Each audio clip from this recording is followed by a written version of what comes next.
Welcome to the next edition of Urban Dharma, the podcast, where suffering is optional. This is Reverend Kusala from downtown Los Angeles speaking to you from the International Buddhist Meditation Center. The podcast you're about to hear is a talk I gave yesterday to chaplains at the UCLA Medical Center in Santa Monica. It's 20 minutes or so of an hour-and-a-half talk, but these 20 minutes are devoted to Buddhist patient healthcare and end-of-life issues. I hope you find it useful and informative. On my website, kusala.org, there's a link which will take you to a page I put together that has many articles and ebooks, all for free download, on death and dying and good health from a Buddhist perspective. So please visit kusala.org and click on that link. You'll find a lot of useful information there. Also on urbandharma.org, I put together a page called A Buddhist Approach to Patient Healthcare, which goes into what I talked about yesterday, but goes into it in greater detail. So with those two resources in mind, here is the talk I gave yesterday to the chaplains at the UCLA Medical Center.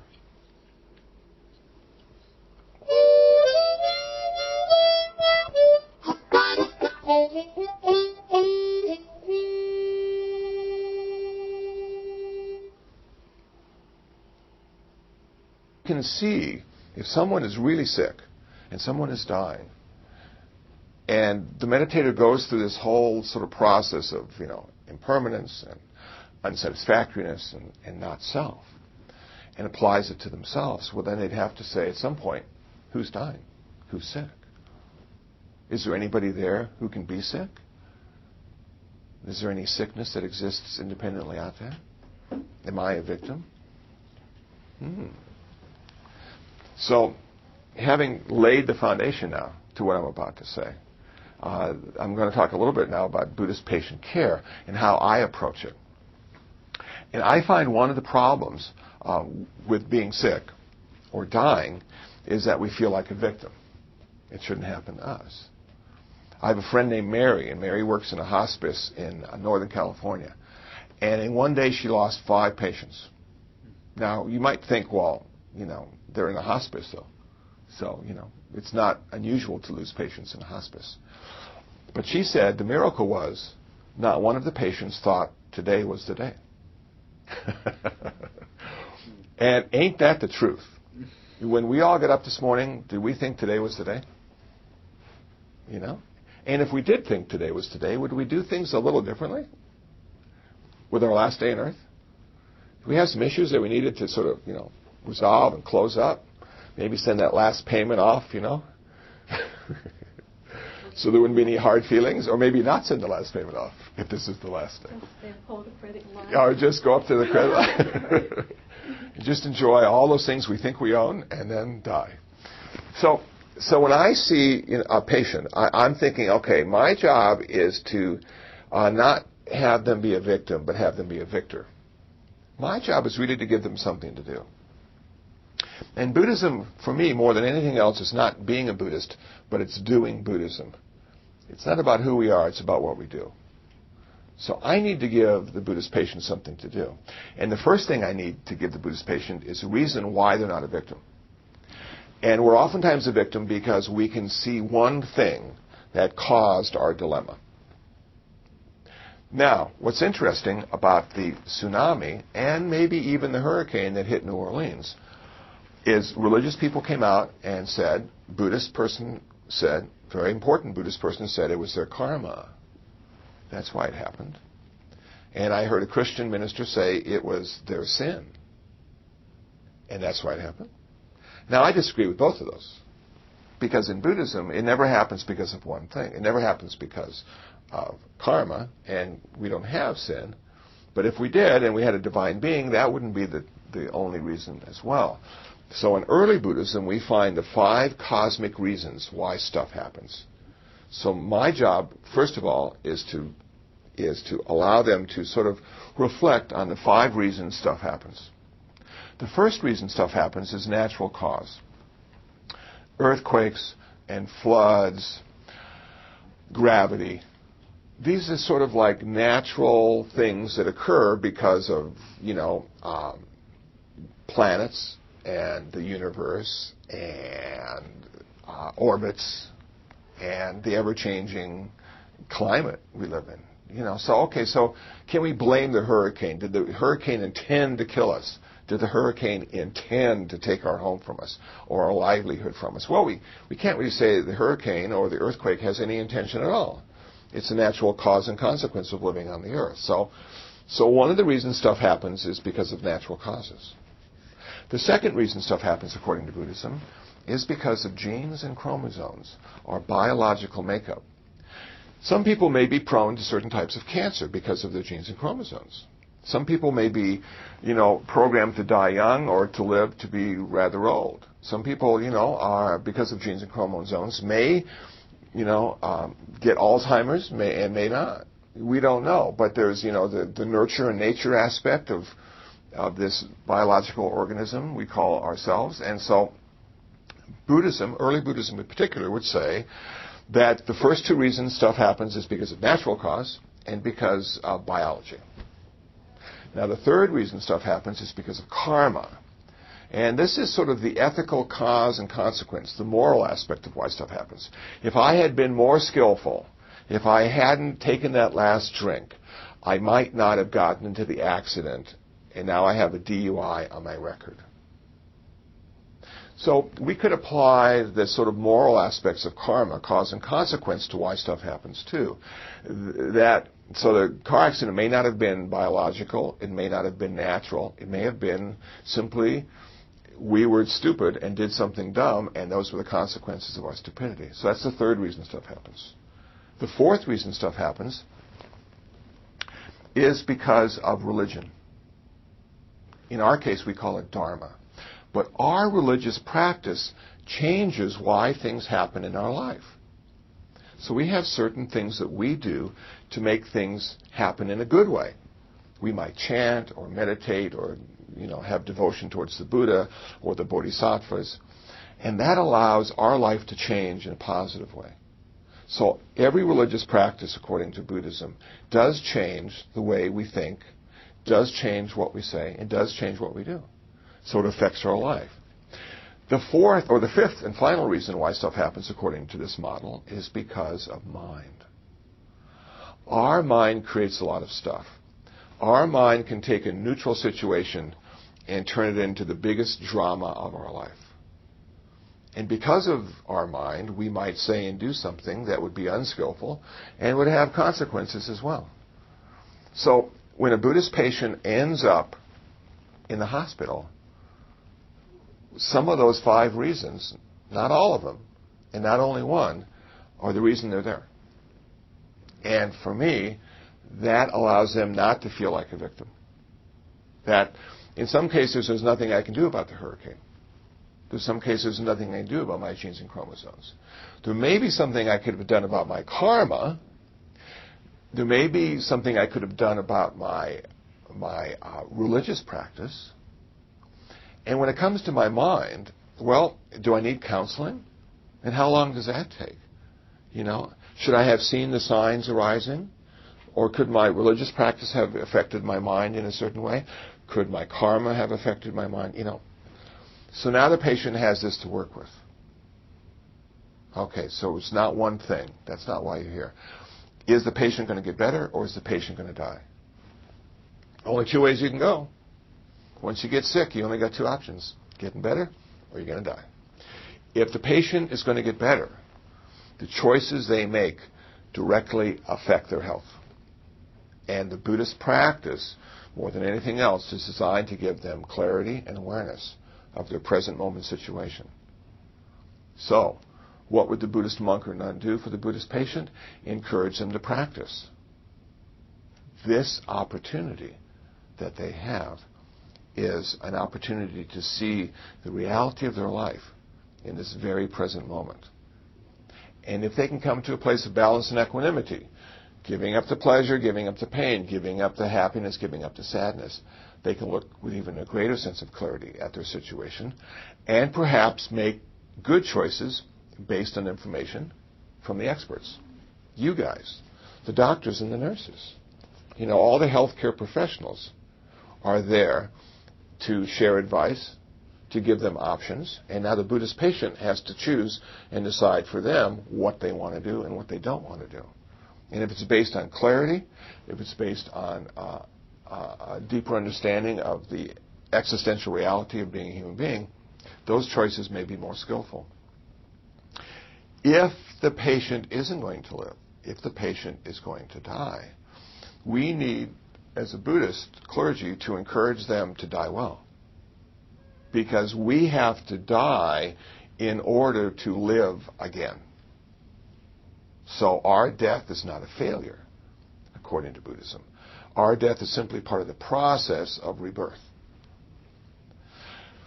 Is there a way a Buddhist patient can die well? Yes, and especially in Tenzin Kacho's tradition, they have something called the Tibetan Book of the Dead and the Bardo system, and the way the consciousness starts to sort of evaporate and fall apart in the different levels of death and the different levels of rebirth, too. So we can direct our consciousness, we can direct our rebirth consciousness through our practice as a Buddhist. Now, there are Buddhists who seek other power. They don't want to do it themselves. They don't feel they can do it themselves. And in Buddhism, we have that option as well. We have other power. In fact, there's one bodhisattva called Amitabha, the Buddha of the Pure Land. And it said you don't need to practice meditation. You don't need to read the Dharma, study the 100 books we have that describes what the Buddha said in psychology. You simply need to have faith, vow, and devotion in Amitabha. And when you die, he will personally come down and escort you to his heaven realm, the Pure Land. And in his heaven realm, all things speak the Dharma. And you are guaranteed to achieve nirvana in his heaven realm. And you don't need to be literate. You simply need to recite his name. And if his name is the last thought in this lifetime, you'll be reborn in his heaven realm. The last thought of this lifetime for a Buddhist is the first thought of the next lifetime. We do not want to have a thought of lust or hatred. We don't want to have that thought of greed or delusion. We want to have a thought of love and compassion, of generosity and wisdom. So our practice is designed to transform our consciousness in that way. And chances are good if we've had a practice before we came into the hospital, and chances are good if we're practicing in the hospital, that our last thought will be a skillful one, and our rebirth will be a good one. So the monk or the nun who comes into the room of the Buddhist patient is really a cheerleader, directing them in how to practice. And if they're unconscious and can't practice themselves, the monk or nun does their practice for them through recitation, through blessings, through the sharing of merit. And it's said that even if a patient is unconscious, they still have hearing. Their hearing consciousness still works. So oftentimes you might see in a Buddhist room monks and nuns around the bed chanting, uploading the important information necessary for good rebirth through the hearing consciousness.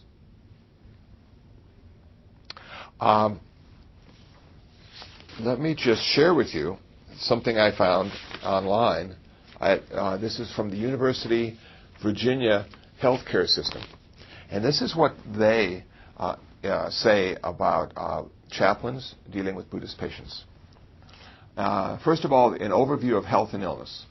The goal of Buddhist practice is to develop the mind to its fullest potential, which involves the perfection of compassion and wisdom. Spiritual well-being involves developing a compassionate mind and working with the suffering of illness and death in a maximally optimal way.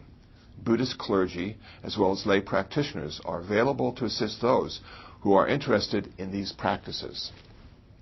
Birth. Buddhists believe in rebirth. In accordance with this belief, human birth is viewed as the beginning of a highly precious opportunity. Human birth is unique in that it is a rare opportunity for the complete development of the mind and the practice of compassion. Abortion and birth control. Buddhists believe that conception occurs when consciousness enters a fertilized egg. This is considered the beginning of life, and it is regarded as killing if the life of the future person is aborted after that point. Birth control that prevents conception is acceptable. Death. The time of death is extremely important to a Buddhist, since this is a transition point to the next life. Buddhists devote considerable religious practice to preparing for death.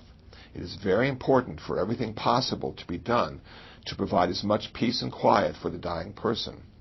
For the Buddhist, death is a series of stages involving disintegration of physical elements into more and more subtle elements until finally the consciousness leaves the body. The more composed and calm the mind is at death, the greater the opportunity for a better rebirth. Prayers are said for the person who is dying, and sometimes a special text is read to the dying person. After death. Once all the stages of death have occurred, some Buddhists believe the consciousness enters a bardo, or an intermediary spirit body, which is the precursor to the next life. The consciousness may remain in this intermediary form a very brief time, or up to 49 days, before the new life is begun. Immediately following signs of physical death, Buddhists believe that it is best to keep the body in a peaceful state.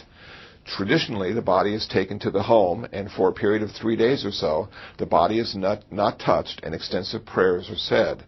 This facilitates the process of the person's consciousness letting go of its prior body and life and of all its attachments and more easily moving to the next. Bereavement.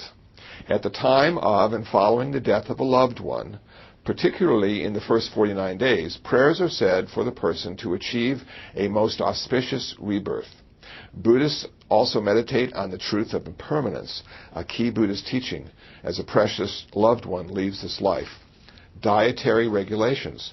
Within various branches of Buddhism, there are vegetarians as well as non-vegetarians. Some branches have strict dietary regulations, while others have few. Personal devotions. Buddhist devotions involve verbal prayers, mantra repetition, analytical meditations, as well as a variety of other meditation practices. Religious objects.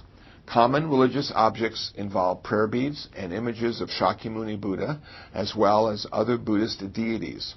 Other religious objects are utilized for specific meditation practices. Special care of women. While men and women are viewed as equals in Buddhist philosophy, mothers are regarded as even more important than fathers due to their primary role in bringing children into the world and traditionally taking care of them. Thus, when a mother is sick, special kindness is shown towards her. Holiday observances. The major Buddhist holy day of the year is Vesak, which is the observance of Shakyamuni Buddha's birth, enlightenment, and parinirvana. This holiday falls on the full moon day of May.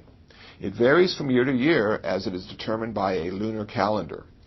In observance, some Buddhists fast for part or all of this day. Bioethical decision-making. While Buddhists believe that it is good to continue living as long as possible, it is not believed that this should be done under all circumstances. For example, life support machines are not believed to be helpful if the person's mind is no longer alert. Having an alert mind and not being in excessive pain are the two primary factors that affect a Buddhist decision regarding the appropriate time of death.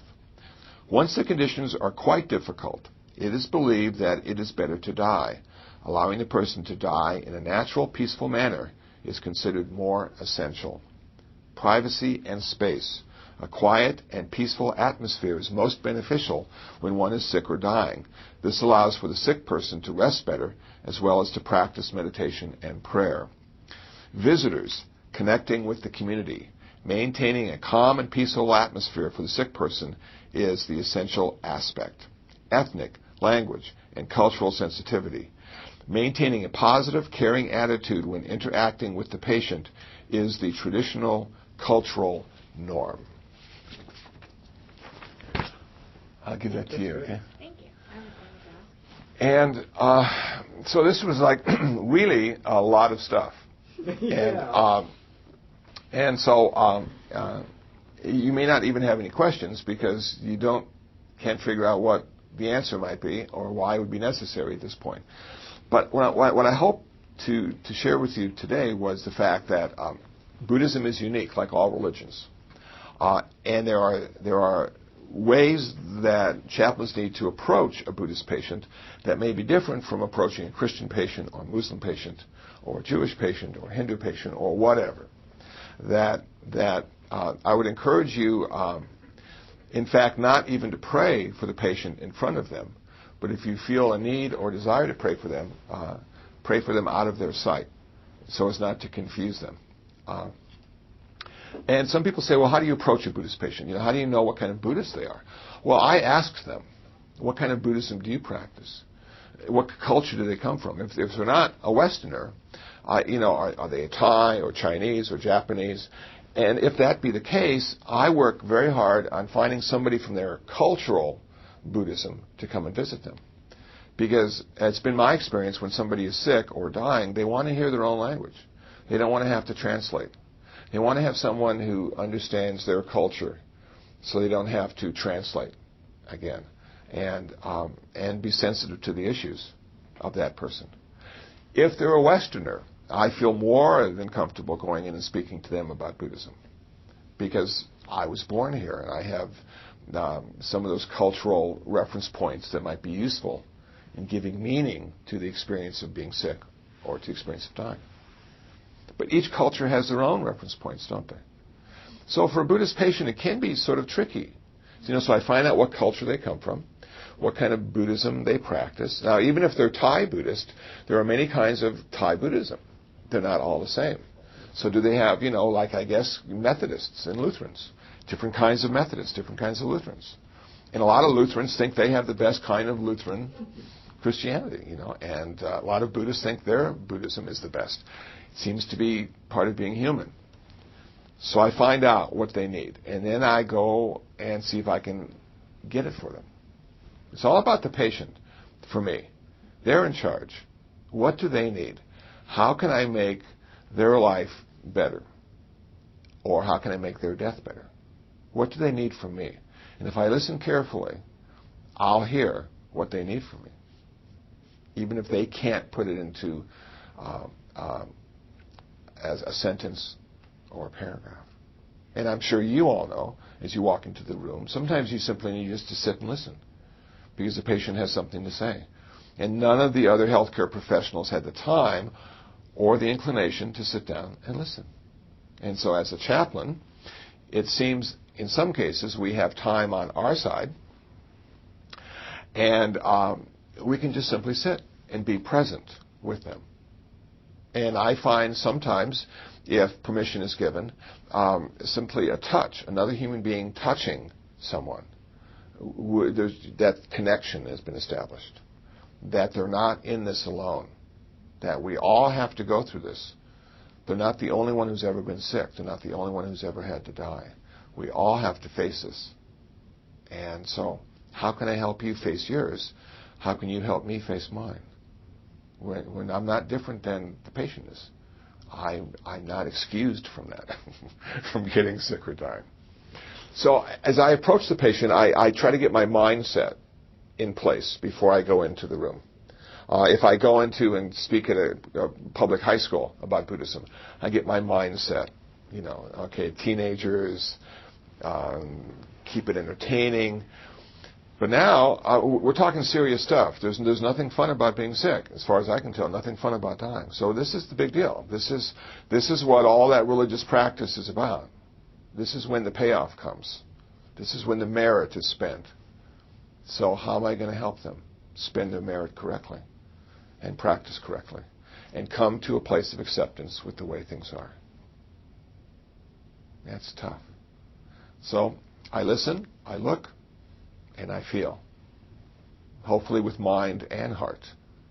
If it's only mind, I may be insensitive. If it's only heart, I may not have enough clarity to be useful. So I like.